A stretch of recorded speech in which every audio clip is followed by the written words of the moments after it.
राधे राधे, हरे कृष्णा। प्रिय भक्तों, आज हम सुनेंगे बैसाख मास महात्म्य की पावन कथा का अध्याय 9। शास्त्रों में बताया गया है कि बैसाख मास भगवान विष्णु को अत्यंत प्रिय है। इस मास में किया गया छोटा सा पुण्य भी जीव के जीवन को बदल सकता है। आज की कथा में हम जानेंगे एक ऐसे दिव्य हंस की कहानी जिसने भक्ति और करुणा के माध्यम से महान फल प्राप्त किया। यह कथा में सिखाएगी कि पशु भी भक्ति और पुण्य के मार्ग पर चल सकते हैं। तो आइए शुरू करते हैं। एक समय देवर्षि नारद कैलाश पर्वत पहुँचे। वहाँ भगवान शिव और माता पार्वती विराजमान थे। नारद जी ने पूछा, हे महादेव, क्या बैसाख मास में कोई ऐसी कथा भी है जिसमें पशु भी पुण्य प्राप्त करता हो? भगवान शिव मुस्कुराए और बोले, हे नारद, आज मैं तुम्हें एक दिव्य हंस की कथा सुनाता हूँ। बहुत समय पहले एक शांत वन में एक सुंदर सरोवर था।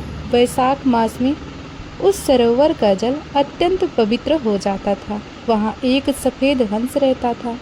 वह साधारण नहीं था, उसका मन अत्यंत शांत और पवित्र था। हर सुबह वह हंस सरोवर में स्नान करता, फिर शांत होकर आंखें बंद कर लेता, जैसे वह भगवान विष्णु का ध्यान कर रहा हो। अन्य पक्षी उसे देखकर आश्चर्य करते। एक दिन एक तोते ने पूछा, हे हंस, तुम ऐसा क्यों करते हो?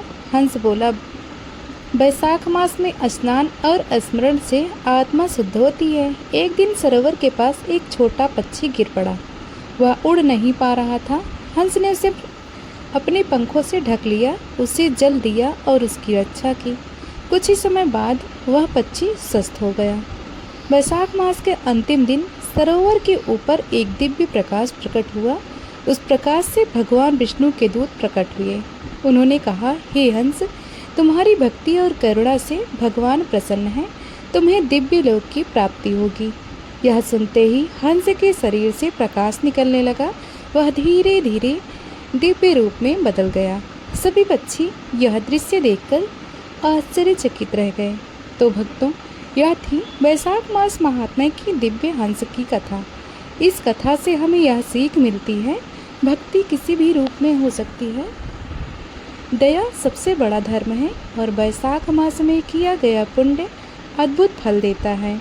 अगर आपको यह कथा पसंद आई हो तो वीडियो को लाइक करें, शेयर करें और सब्सक्राइब करना ना भूलें।